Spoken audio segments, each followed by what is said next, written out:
آج ہم اپنی 6 کلاس کی اردو ٹیکسٹ بک کامران اردو سے سبق نمبر 16 یوم جمہوریہ کی اسٹڈی کریں گے، جو آپ کو ملے گا پیج نمبر 63 پہ۔ تو چلیے سٹارٹ کرتے ہیں۔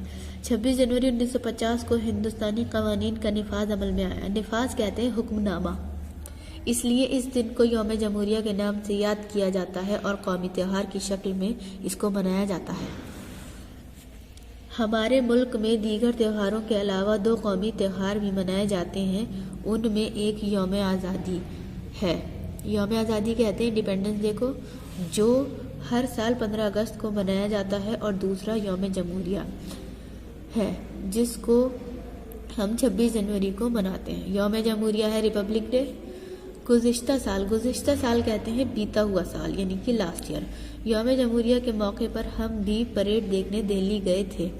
یوم جمہوریہ کی پریڈ دیکھنے کے لیے دور دور سے لوگ آئے تھے۔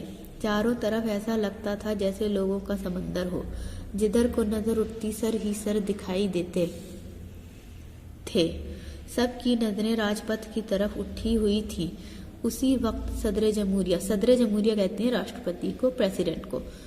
صدر جمہوریہ کی گاڑی آئی، سب لوگ صدر جمہوریہ کو سلام کر رہے تھے۔ صدر جمہوریہ نے بھی ہاتھ جوڑ کر ان کے سلام کا جواب دیا۔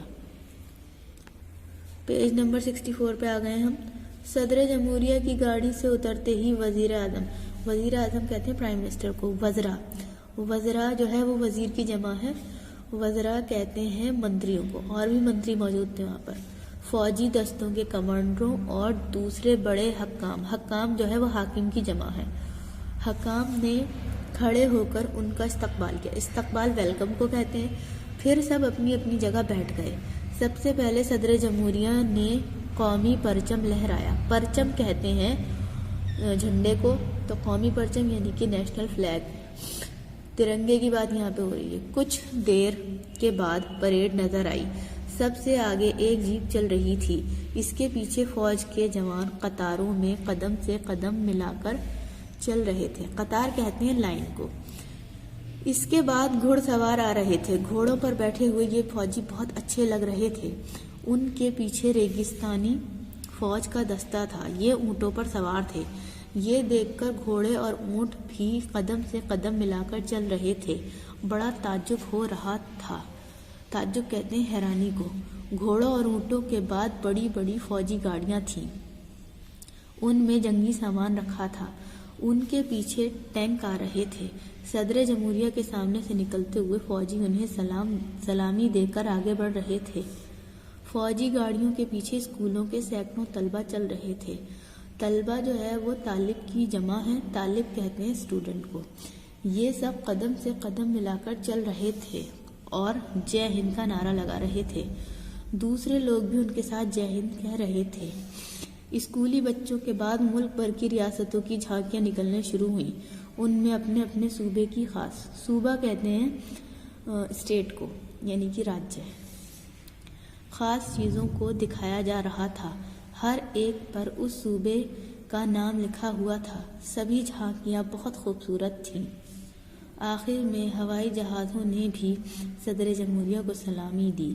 آسمان پر اڑتے ہوئے رنگ برنگے ہوائی جہاز ایسے لگ رہے تھے جیسے آسمان میں بہت سے ترنگے جھنڈے لہرا رہے ہوں۔ یہ منظر بڑا حسین تھا۔ پریڈ ختم ہونے کے بعد لوگ اپنے اپنے گھروں کو روانہ ہوئے۔ ہم بھی اپنے گھر چلے آئے۔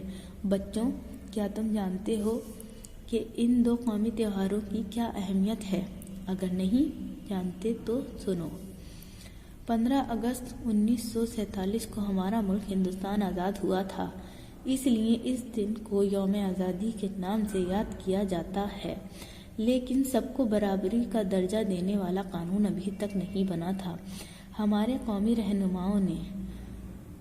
رہنما یعنی کہ ہمارے جو ملک کے مارگ درشک تھے، انہوں نے مل جل کر ایک دستور ساز اسمبلی بنائی۔ برسوں کی کوششوں کے بعد ڈاکٹر بھیم راؤ امبیڈکر کی صدارت کہتے ہیں سپرویژن کو، میں جمہوریت، انصاف اور ملک کے سبھی لوگوں کے لیے مساوات کے اصولوں پر بنی ہندوستان کا آئین تیار ہوا۔ مساوات کہتے ہیں برابری کا ادھیکار، آئین کہتے ہیں قانون کو، اس کو 26 جنوری 1950 کو ملک میں نافذ کر دیا گیا. نافذ یعنی کہ لاگو کر دیا گیا. اسی وجہ سے 26 جنوری کو یوم جمہوریہ کے نام سے یاد کیا جاتا ہے اور ہر سال بڑی دھوم دھام سے منایا جاتا ہے.